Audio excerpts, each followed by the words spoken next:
So it's all for play for still. I think so. Do you want to bet against us?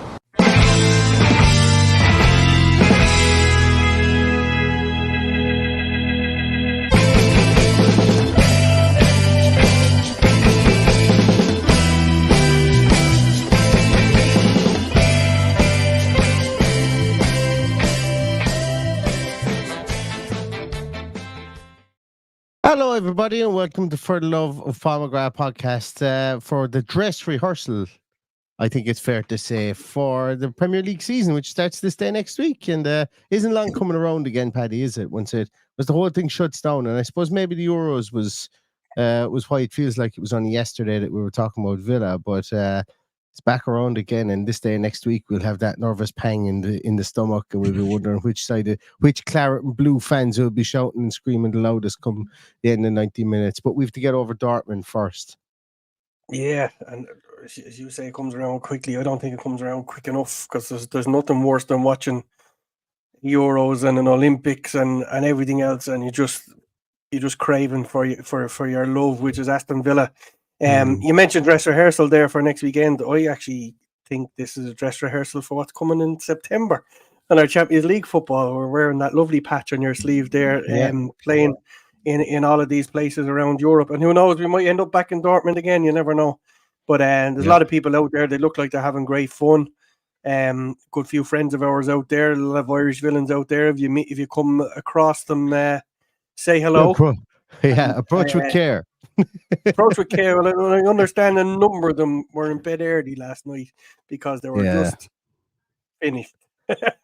a lot of them did Cologne, and then they do Cologne then before Dortmund. So that's going to take the sting out of a lot of people's tail, I think, if you've 2 days done in Cologne firstly. Of course it does. Absolutely. Yeah, it'd be great. I'd love to get over there. As some of you may or may not know, regular listeners from day one will know I used to brew my own beer.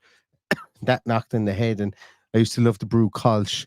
And obviously going over to that part of Germany is where Kolsch and Altbier and Dortmund and all that kind of stuff comes from. So this would have been, I would have wrecked someone on the head being over there if I was on this trip, telling everybody about about how Kolsch beer is brewed and about where the yeast comes from and all that kind of stuff. So I would have wrecked people's head more than I already do. So I'm glad in one way I'm not over there, because people would have fallen out with me, but another way I miss it, because I'd love to get over there and to drink some of that lovely, lovely sweet Kolsch and Alt beer that the people who are over there, I'm sure, have a belly load drank already with regards to that. So it's nice trip to have, specifically at this time of year. I'd imagine it's good. And there's quite a lot of people gone out, Paddy. Did I see that Borussia Dortmund's plane? Was the Borussia Dortmund charter plane? I don't know, was it charter the plane, or was it that? It was their plane that took some of the Villa fans over. Seems a bit mad. But I know Simon Hines was happening on a Borussia Dortmund plane. I didn't see it. At all. I've been a busy few days, so a lot of things I've missed out on. But there's a lot of things happening too, isn't there? We've been linked with a lot of new players. I think we're safe enough to talk away, because we know that our admin is not giving us the team until after the 2 o'clock. You tweet them. Next week is going to be weird, Neil, because we don't know what time the Premier League. Well, we'll have prior notice, because we'll get the 8 o'clock game on the Friday night, and we'll know when those team sheets are out. So we will be able to plan the team sheet tantrum next week once we see when people are getting their team sheets. But if it hits 3 o'clock and we haven't heard from them, I'll tweet them and looking for a team sheet today. Exactly. Keep them honest. Keep them honest. But we've been linked with a couple of players, Paddy. I haven't spoke to you about it, I suppose. Look, going to call a spade a shovel here. Lucerel Gertrudia is Lucerel Gertruida. Here, well, the way that a German person spelled it phonetically from is Lutzelel Hertrude. Hairtrudee is how they wrote it down on a piece was of that paper. Was that a German person? No, it was Dutch person. Did I say German? Well, I meant Dutch. If I said German, I meant Dutch. I've been reciting what my Dutch friend sent to me, because he's a Feyenoord fan, and he is adamant that this is going to happen. That's what I was going to say. He's left out of the squad for the preseason friendly today. Yeah. So he's adamant that he's out the door, and Villa are leading the race to sign him. So we don't know what the terms are, whether that's a loan, whether it's a buy, whether it's somebody else involved in it. I don't know. But that's the latest news from that one. And he sent me that this morning while he was getting ready for whatever. I don't even know who they're playing in the front. Adam S with the fake news. Adam S was the one who said in the chat room there that he was out of the squad. Then he goes, actually, sorry, fake news. He starts for Feyenoord. So he came back in there and he changed it. So yeah, he's starting for Feyenoord today. So maybe it's not as far down the line as we thought it was. Yeah, and not only is he starting, he's captain. Well, yeah, that's good. So I should have checked that myself. But he was under the impression that he wouldn't start today as well. So, but there you go. He's named in the team. I can see the team here in front of me, so he's there. Yeah, I was taking my lead from Adam there in the chat. Yeah, while we've been linked to a lot of exciting players, further up the pitch and more creative players, I think this guy could offer an awful lot to our team. He's obviously a designated right back or right of a back three or right of a central defensive partnership. Has also played 5 or 6 games at left back when needed to fill in last season, and can play in a central defensive midfielder. So he's a bit of a Swiss Army knife, and could probably do us the world of good going into the Champions League to be named with a player that can move around like that. Adam S asks Gertrude Gomez. I was nearly said Gomez. I was still in the soft G mode after Gertrude Gomez or Chalobah. Who would you rather, Paddy? I think it's great. Depends on the price. Because yeah, I'm not paying 35 million for Trevor Chalobah. I'm not paying 35 million. I think it's between Gertrude and Gomez for me. I don't really like Chalobah. Every time I see him, he's like a car crash waiting to happen. So for me, it's one of the other two. But what do I know? I'm only a gobshite here in Ireland talking on a podcast. But the management team know better than me. So if they consider Chalobah to be the better of the three or the best value of the three, but I think for what Gertrude can do, this guy could potentially really help us in our plight ahead this season. Yeah, I'm agnostic. I think to whichever one of the three come in, because the biggest thing for me is they're all versatile. They can all play in a centre back position. They can all play out. Neil, we have a team. In a right back position, and we do have a team. Yeah, so I think that's the real thing. I think that's what matters to Unai Emery, and whichever one he picks, he will get 100% full-throated support from me anyway today. So we do have a team, and yes, we do have a team indeed.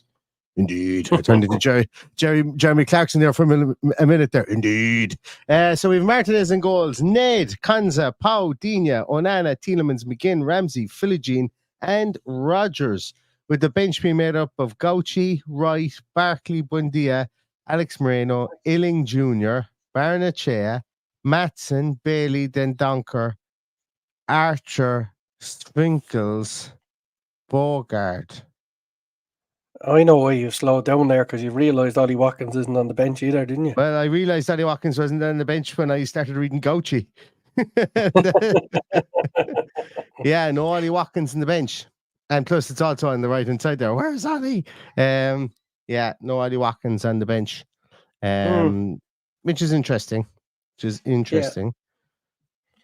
Given no John Duran, obviously, as well, who's back in training. So I think there's some groveling that needs to be done there before that one happens. No Matty Cash.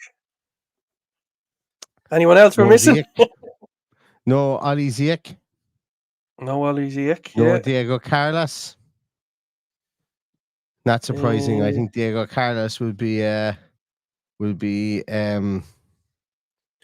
for the leafy suburbs of London, I think, pretty soon. I think that's a given. Really. I think so. Yeah. But Matty Cash is an interesting one, and Watkins is the only one that's really surprising for me. Yeah.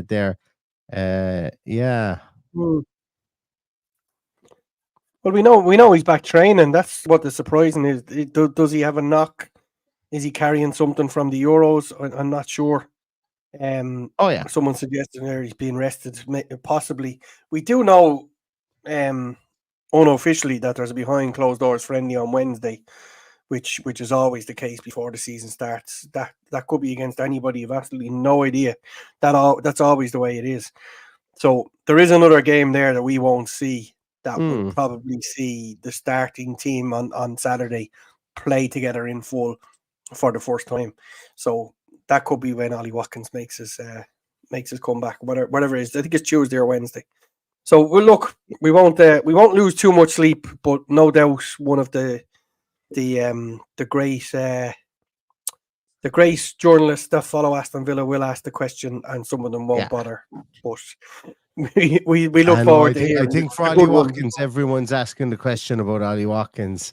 We never got an explanation as to why Barnechea wasn't on the bench or wasn't in the squad, should I say, for the Bilbao game.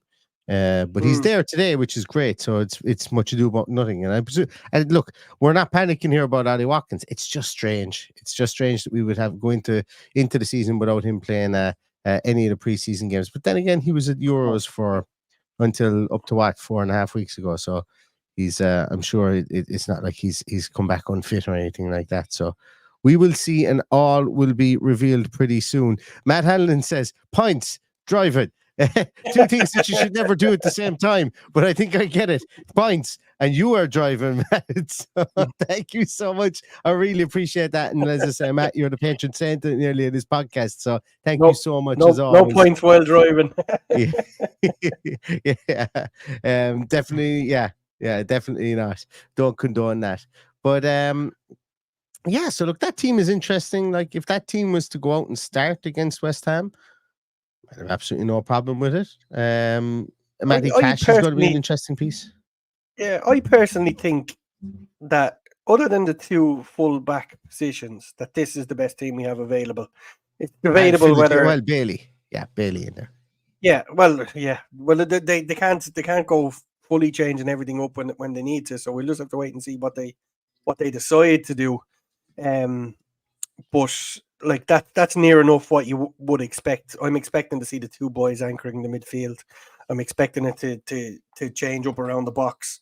So look, we'll see what happens. See what happens later on today. You've obviously got McGinn, Ramsey, Philogene, Rodgers. Alex Moreno's on the bench. A lot of talk about Alex Moreno going out, but yes, he's still there. He's been involved, I think, in every squad. Yeah, I think he has to go. And like we've got obviously two left backs on the bench. Interesting times, and it's great. It's great to have an embarrassment of riches that we can fill the team. That's not well. You could argue that you could strengthen it, but it's not below par. This team, that team is well capable of going and playing, and we'll find out very shortly, playing the second best team in Europe if you go by the Champions League final. So it'll be a good test for us. I see you're frantically trying to find the Dortmund team there, but you're not having any luck, are you? No, I'm not having any look. It's not posted to their Twitter page yet, but we keep their Twitter page open. We keep on refreshing it. It's kind of like Bilbao during the week. Gosh, you might come across it. Kat's asking, what do we learn by playing Ollie? Absolutely nothing, Kat. But we get minutes into Ollie's legs, and that's that old chestnut. But it is important. We obviously don't want him going out next Saturday totally. Well, he will be fresh, but you need minutes in the legs with the way sports science is at the moment. The sports scientists around the club won't be wanting them going out like that. Yeah, I agree with you with regards to that. I agree. Just for those of you who joined a bit late and maybe missed the team. There's the team. I don't know what I'm doing here. There's the team. Martinez in goals. Ned, Konza, Pau, Digne, Onana, Tielemans, McGinn, Ramsey, and Philogene with Rodgers playing up top. Gauchi, Wright, Barkley, Buendia, Alex Moreno, Illing Jr., Barnechea, Matson, Bailey, Dendonker, Archer, Sfinkles, and Bogard make up the bench as well. Look, it's I'm still here. I'm still trying to find the Borussia Dortmund team. So let me just try one more place because Yeah, while you're doing that, I'll just explain to people that the Villa TV Plus is only showing the game in the UK. So, as Brendan Townsend here has just stated, get yourself on a VPN on the laptop to get this, because that's the only way we're ever going to watch this. Kieran asked, "Am I going to West Ham next week?" Kieran, for the first time in many years, I have no trips booked to Villa Park. And the reason being is I've just changed jobs. I need to save some money, and I've got Champions League on the horizon, and that is the most important thing. Plus, I'm going on holidays this week, so I won't be around for West Ham. But I'm so looking forward to getting these Champions League fixtures and hopefully getting an away fixture and a home, and the first home fixture, no matter who it's against, just to witness that Champions League at Villa Park for the first time. So that's what I'm saving my money for. Richard Edwards says Ramsey, Badace, and Rogers. Yeah, I'm loving that. I really want to see that, along with John McGinn up there, obviously, as well. That front four. There's a lot of dynamism in it. There's a lot of interchangeability there. There's a lot of there's a lot of differences. So, like when you're an opposing manager and you're trying to figure out what's going to happen here, they're all players who can do lots and lots of different things on their day. But yeah, I'm looking forward to seeing that as well, for sure. Give me 2 seconds, Paddy. What do you think of it? Sorry, I was just reading comments there. What did you ask me? I was just asking you about that front three of Ramsey, Philogene, and Rogers. I suppose obviously McGinn being in there too, but it's interesting to see that there's a lot of youth in there. There's a lot of exuberance in there. They're all kind of powerful players in their own different way. They all do one thing really, really well, and there's a bit of interchangeability too. Absolutely, and of course there's the Bailey element to come off the bench as well into that, and Archer. You'd assume both of them will get some minutes in there, but like they're the Ramsey and Philogene are players that we've been talking about for a long time. Has been the future of the club.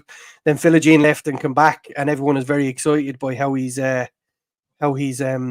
adapted to fill in there. So he's here. He seems to be like they're not shipping him out anywhere before the season starts. So it'll be interesting to hear it'll be interesting to see what he can do with the opportunity he's been given. Somebody is asking for which VPN do you recommend? Don't really recommend any, but I know that one of the other Villa podcasts, I can't remember which one of them is sponsored by VPN. So NordVPN. NordVPN is I can't remember which one. I think. Yeah. And if you go on to the 1874 or indeed Claret and Blue, I think you get it. I think you get a discount code on one of those. And if NordVPN want to give it a discount code, just fire it our way.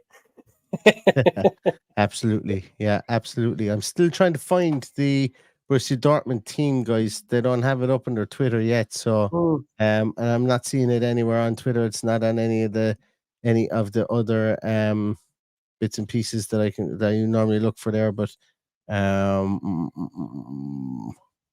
so I'm also John Townley's just tweeted, yeah, nothing there really with regards to Ollie Watkins, and it just saying that he isn't named in the team.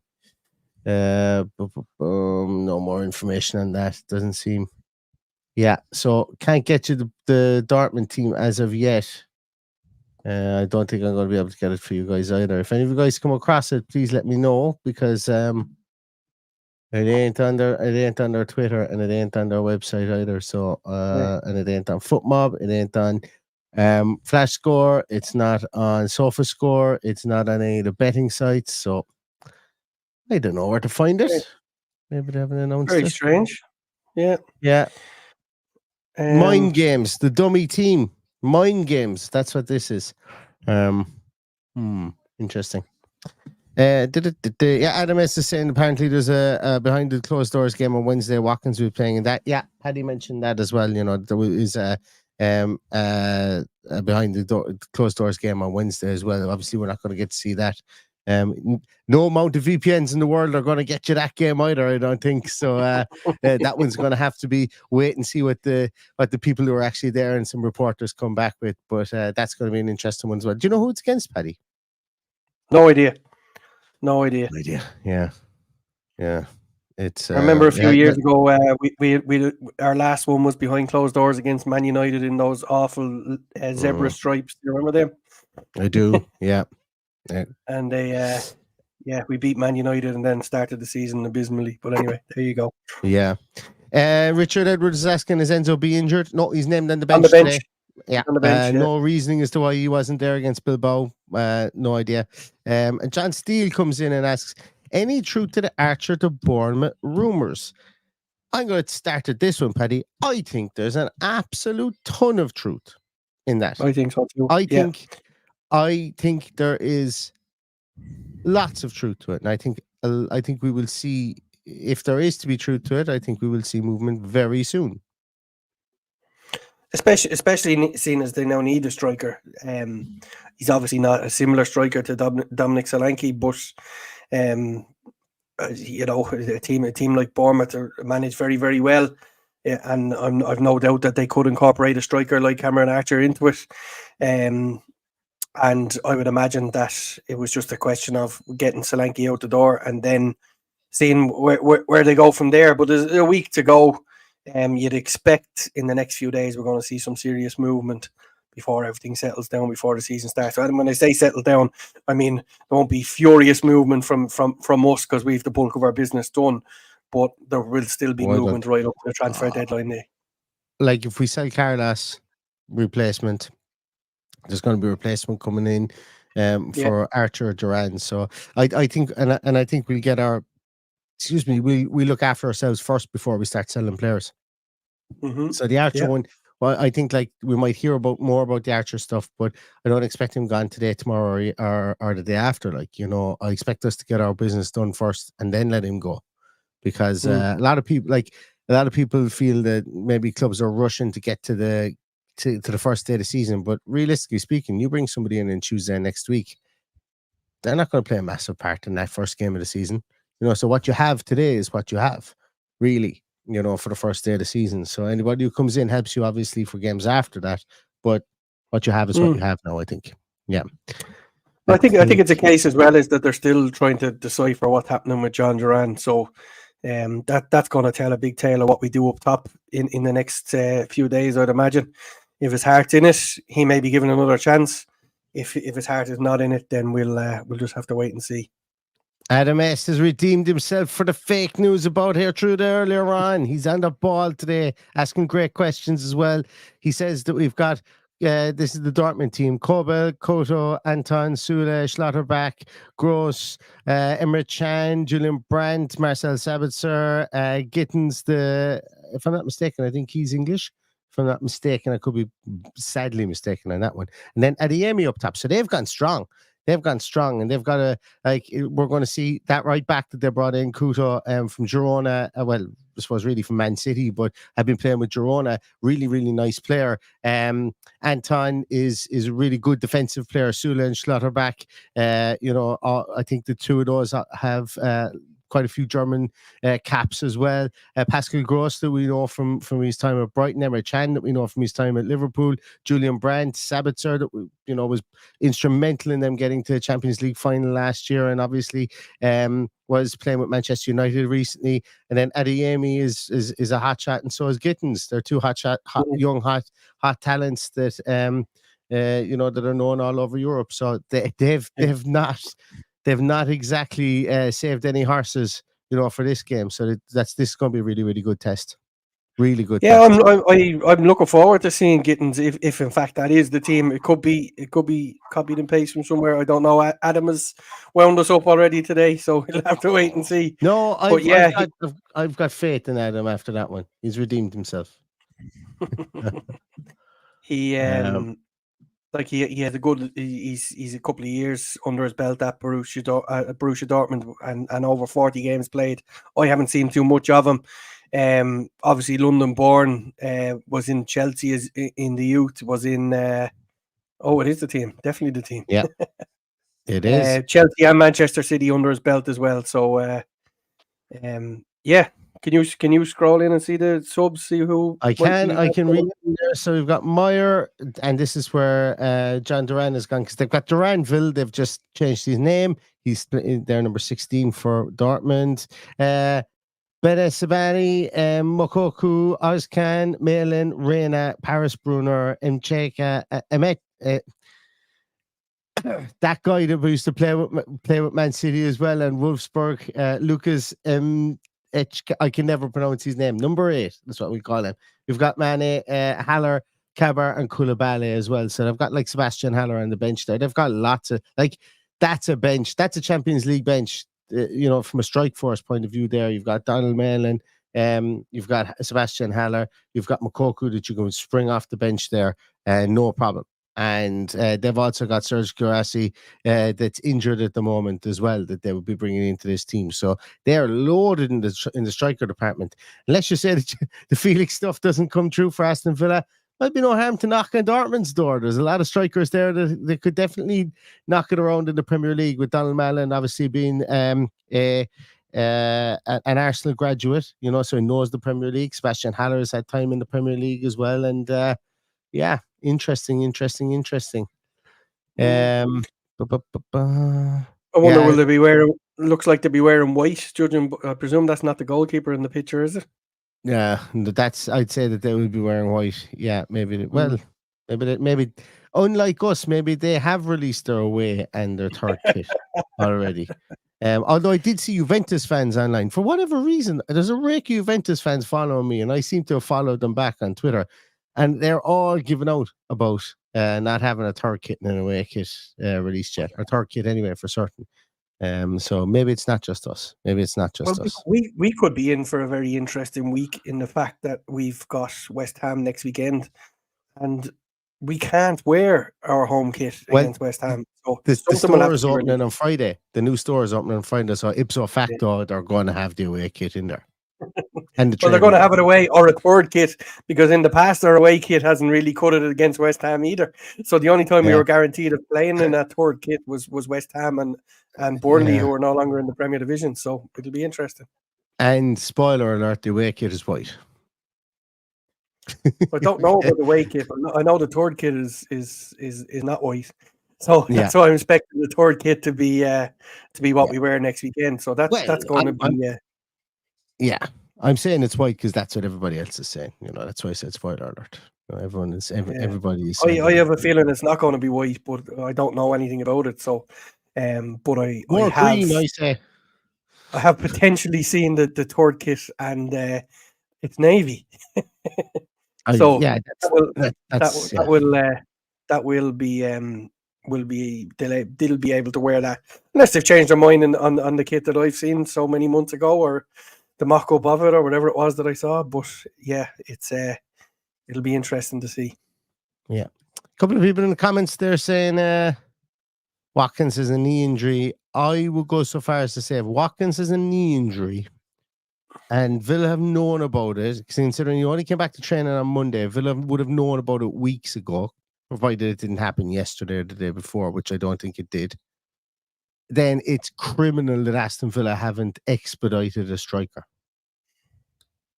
The signing of a striker. So that would mean to me, I don't really buy that. Because we know they want a striker anyway. And they will sell one of their strikers. So I think they would have expedited that and taken the hit in it. I don't know. I would think so. I don't know. Sai is saying here he's going to get Nedeljkovic or Barnett in his shirt. He wants to get his money's worth with those letters and numbers. Absolutely. Do you know what? Actually, the Aston Villa Foundation posted today that the shirts that they wore for the white shirts, well, literally the t-shirts that they wore for the Walsall game are up for auction already. And I may or may not have put a bid on Nedeljkovic's jersey. So if any of the rest of you are bidding on Nedeljkovic's jersey, don't leave it off. Be sound. Let me win. That's what I would say. It's not about the foundation. It's about me getting it for the cheapest price. I'm only joking. Always good to raise money for the foundation, and obviously we will be doing more and more work with them actually over the course of the year as well. And we have Michael Huggins on again. We haven't forgotten about our AV150 drive. So so we'll be talking more about that as well. Question for you. I'll let you answer that. It's a hard one to answer because I don't know where Duran's head is at. But for me, I would rather keep Duran and let Archer go if Duran's head is in the game and ready to take on the battle that's ahead of him. But yeah, that's my opinion.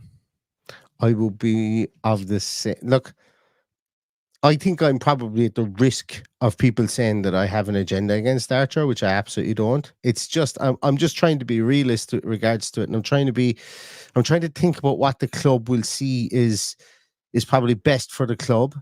And yes, Duran is a polarizing figure. Yes, he's as childish as my little executive producer that was running around there, my 2.5-year-old daughter.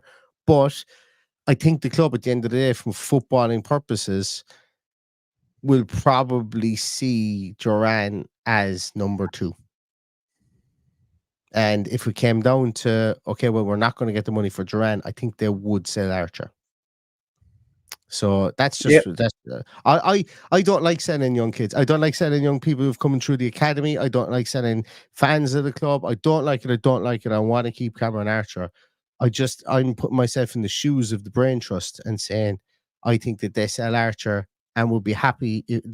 So I think they prefer to sell Archer for whatever they could get as opposed to sell Duran for too cheap. And what I mean by whatever they can get, because I think they'll get market value for Archer. I think they had 20 million for him.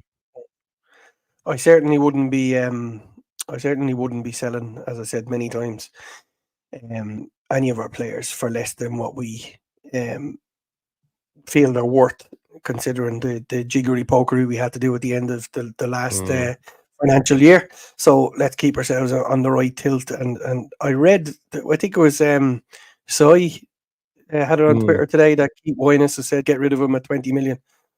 Sorry, Keith, stop talking about bloody money around our club, because you didn't exactly set the world on fire when you were there.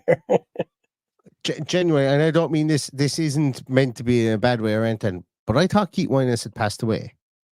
So when you mentioned him there, I was I thought it was a joke. Or when you mentioned him, I was like, well, that's why I was going like this. Now, wait a minute, is he not? He's still alive. I thought he had. So and that's not trying to be bad to the man or anything like that. I just don't know whatever I had in my mind.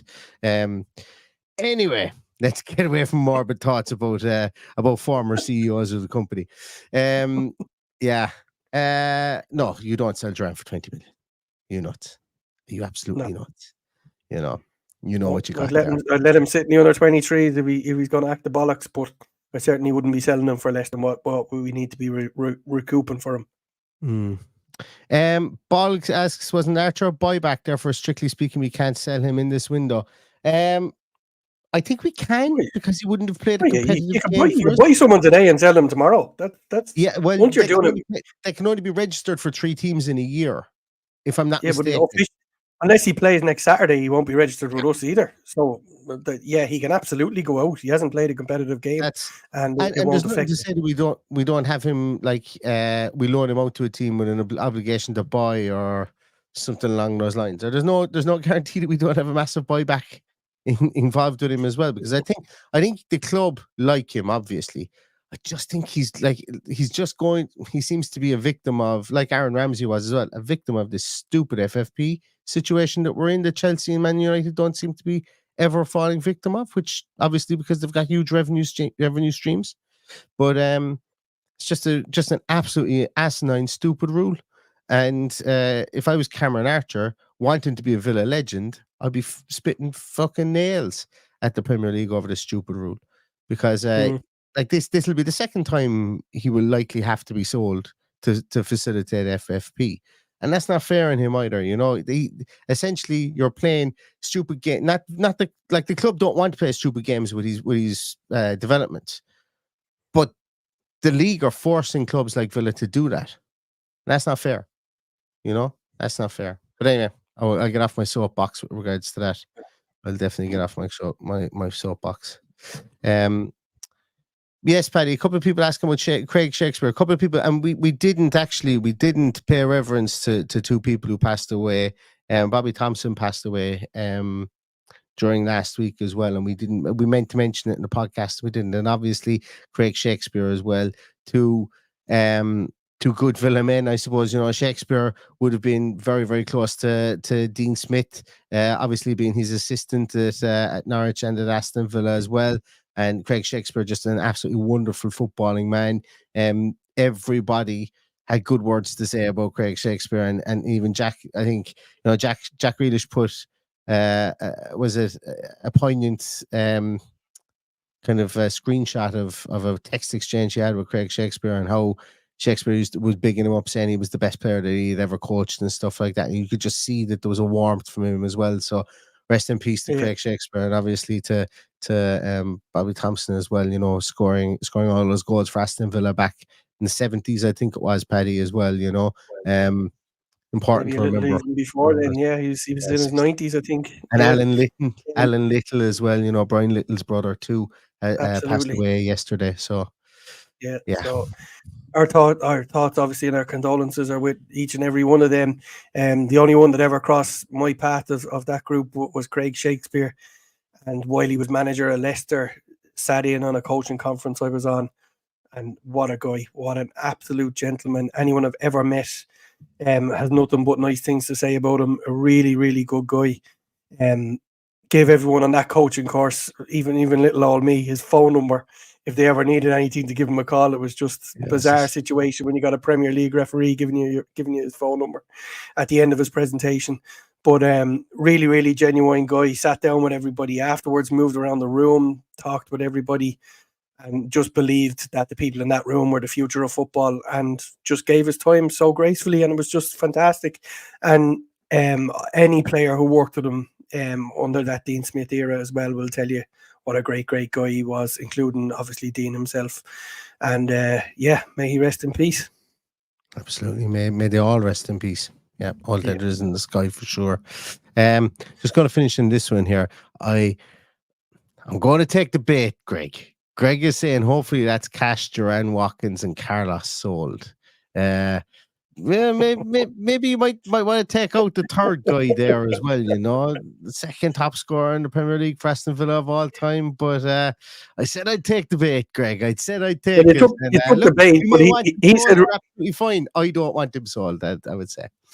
I don't think anyone wants him sold, but if he is sold, that figure that he mentions, 165 million, might just purchase him alone, let alone putting Cash, Duran, and Carlos into that as well. Because at the rate, if you consider what fees are being paid for players, he's at least worth 165 million now with the player he's become. Like if Solanke's getting sold for 65 million after having one season in double digits, Ollie Watkins is twice that. At least, yeah, I think. How much did Elise go for? 80 million. 80 million. See, that's and not a striker again. I know you're not comparing apples with apples, but no. I'm just judging. Jack Grealish, Declan Rice, £100 million footballers. Absolutely, Ollie Watkins is, and the rest. I don't even see where he goes. Where does he go? To the United Nations of Chelsea at the minute? There's 257 players at Chelsea at the minute, and they all I'd imagine their team meetings are going to be like that big United Nations. Where you see everyone around with their name and their flag in front of them. That's what it's going to be. Team meetings for Chelsea. Although they seem to be banning players from showing up to the Cobham at the moment, so who knows what's going on at Chelsea at the moment. Trevor Chalobah isn't even allowed to shower at the senior training facilities and has to go to the 23s. And look, I know we had our bomb squads before, but they basically told Conor Gallagher he wasn't allowed to show up at the club unless he signed for Atletico Madrid. Academy graduate and captain Trevor Chalobah, academy graduate as well, pretty much being cast aside. Amanda Broja being cast aside as well, academy graduate. At some stage, and I know it's a cutthroat business, and I know that a lot of Chelsea fans won't care, and I know that the top brass at Chelsea won't care either. And look, if Chelsea go away and finish second or third this season and get back in the Champions League, no one in the money side of Chelsea will care either. But there's a decent way to do things as well, and I completely understand. We've had our bomb squads before, but Alan Hutton is an example of people who've worked their way out of our bomb squad before as well. But it is what it is. Look, it's a completely different club. They're just being run in a completely different way to any other club in world football at the moment, and it may fail. It may be an absolute golden goose for them. Only time will tell. And Well, time will tell, because at the moment, you know that meme that goes around of Ant and Dec telling people what to do. It seems like Ant and Dec are sitting up in the room telling them to do stupid stuff, and Todd Bowley is going ahead and doing it. But like they can't be too far off breaking rules of FSP at this stage, and how it hasn't even been discussed is beyond me. There was somebody who had a great thread, and I can't remember who it was, that he maintains that there's a transfer embargo coming for Chelsea, and that they know that it's probably on the way, and that's why they're stocking up. They think there's another one coming. Now I've no idea what's it's a fucking Twitter thread, so like how the legitimacy of that is probably legitimacy of what you see written on the back of a toilet door in a truck stop, so so take that obviously with a pinch of salt, but and I won't have a bad word said against Omari Kellyman. I don't believe that's where he wanted to end up by any stretch of the imagination. Whatever about Carney, don't put the two of them in the same sentence, because they're completely different circumstances. And Carney looks like he's been cast aside as well, and looks like they're trying to ship him out to Barcelona for 40 million. I'd be genuine. Carney has done nothing at Chelsea to suggest that his value is doubled. And that's the thing with Chelsea. Their arrogance of, well, Trevor Chalobah, you're not allowed to show up anymore, but we're only selling you for 35 million. Well, fuck off. Play him in your 23. So that's the way I would be. Same with Carney. Carney, no, you have to go to Barcelona for 40 million. No, not a hope. You don't want him. You can't register him. Grant, we'll take him off your hands. There's not a hope Barcelona pay 40 million for him. The sausage do they pay him to earn that much? Not a hope. Yeah. No. Anyway. Let's get people to sort out their VPN while they still have time. Absolutely, yeah. I got to run as well because I've got stuff to do here before the game kicks off at 4:00. But thanks everybody for joining us. We covered a lot of ground there. We're going to be back at full time for the full time whistle podcast as well, around 5 to 6. I won't be able to stay too long on that one, maybe only about 20 minutes, but hopefully it'll take us 20 minutes to talk about all the goals that Villa scored, and we'll just be able to devote a minute per goal, and that would be fine by me. But we will see you for a final whistle podcast, and I think it's going to be a busy week coming up, and it's a disaster because I'm back to work and I'm going to be up the walls next week. But still, and contrary to popular belief, the amount of times people say to me, is this not your full-time gig? It absolutely is not. We don't get a sausage from this, but I wish it was. I would love people to pay me to talk about Villa all day, because I'd podcast from sun up till sundown if I was getting paid for it. Me too. Absolutely, me too. But look, we can live in hope. That someday it does. But no, the day job happens again next week, and you just know Villa are going to be linked left, right, and centre, and I'm going to have to try and duck and weave next week. The good thing is I just work to this side of the screen. This is my podcasting side of my room, and this is my working side of my room. So I don't have to go too far. So anyway, I divulge with regards to my or I digress, I say, with regards to my work setup as well. But going to let everybody go. 25 minutes, as Michael Richards says there as well. Hit the like button.